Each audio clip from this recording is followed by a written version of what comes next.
Most common error जो देखने को मिलता है वो डेट का एरर है। अगर आपकी एक्सेल फाइल में किसी भी किस्म की फॉर्मेटिंग का इशू होगा तो वो डेट एरर में शो करेगा।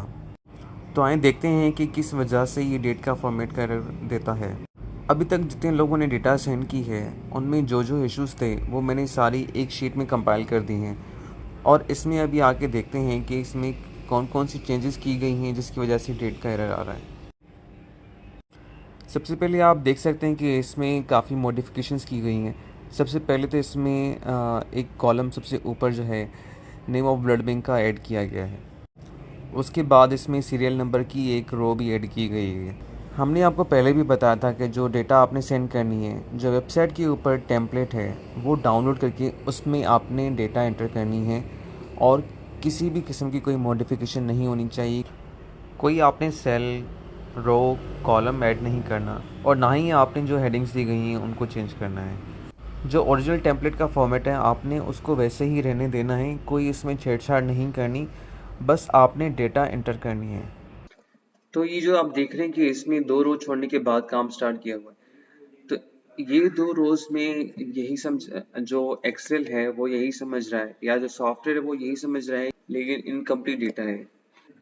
तो आपने ये 2 रोज़ हटानी है और आपने काम जो है सिर्फ फर्स्ट रो से ही स्टार्ट करना है।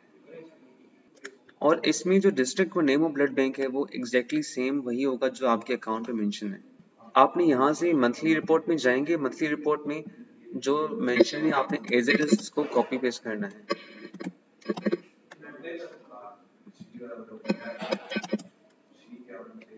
जैसे कि यहाँ पे कराची साउथ लिखा हुआ है, जो कराची वाले हैं वो इनिशियली डिस्ट्रिक्ट के साथ कराची लिखेंगे लाजमी, और ये जितने भी आपके सेल्स में ये डेटा आ रही है वो आपने उतने सेल्स में ये same as it is copy करनी है।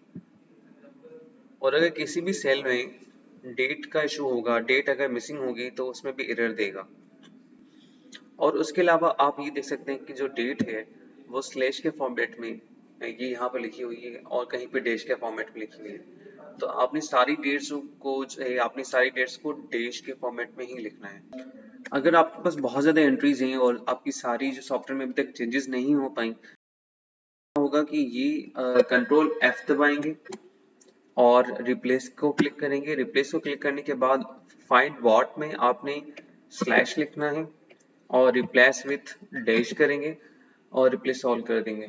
तो आपकी जितनी भी एंट्रीज हैं वो आपकी स्लैश के फॉर्मेट, डैश के फॉर्मेट में कन्वर्ट हो जाएंगे। डेट जो हमने कहा था कि डबल डिजिट में डेट, डबल डिजिट में मंथ और 4 डिजिट में ईयर होना चाहिए, जो कि इस फॉर्मेट में नहीं है अभी। तो आपने करना ये होगा कि इसको जो है डबल डिजिट में आपने मेंशन करना है, इसको भी डबल डिजिट में, फिर आपकी डेट का इशू इसमें नहीं आएगा।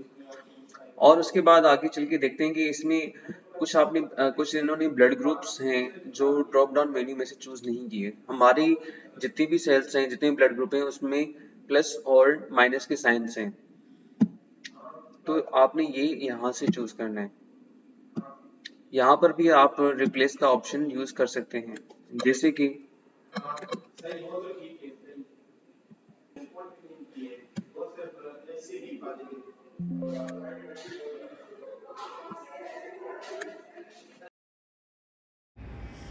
उसके बाद आप ये नोटिस कर सकते हैं कि कंपोनेंट जिसमें यहाँ पे प्लेटलेट्स लिखा हुआ है, ये हमारे ये फॉर्मेट में हमारे ड्रॉप डाउन मेन्यू में प्लेटलेट्स का ऑप्शन नहीं है। हमारे यहाँ मैनुअल प्लेटलेट्स का ऑप्शन है। तो आपने मैनुअल प्लेटलेट्स चूज़ करना है जो ड्रॉप डाउन मेन्यू में दिया हो। आपने अपनी तरफ से कोई भी एंट्री नहीं करनी।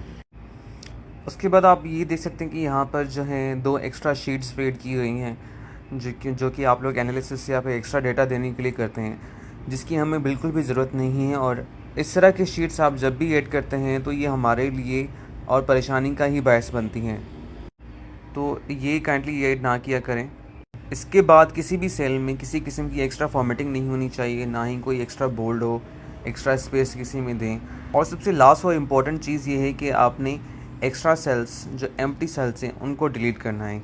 इसको करने के लिए आपने कंट्रोल शिफ्ट राइट प्रेस करना है, फिर कंट्रोल शिफ्ट डाउन प्रेस करना है, उसके बाद डिलीट सेल्स प्रेस कर देना है।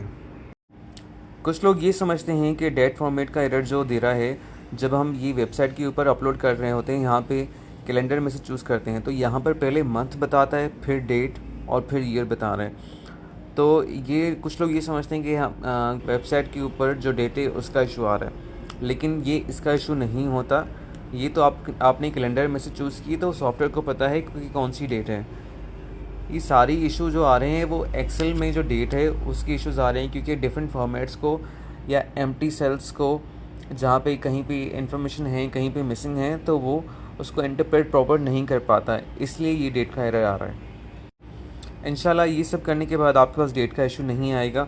और अगर फिर भी आपके पास किसी किस्म का कोई इशू आता है तो आप अपने फोकल पर्सन से आप कांटेक्ट कर सकते हैं, आपको वो गाइड कर देंगे। शुक्रिया।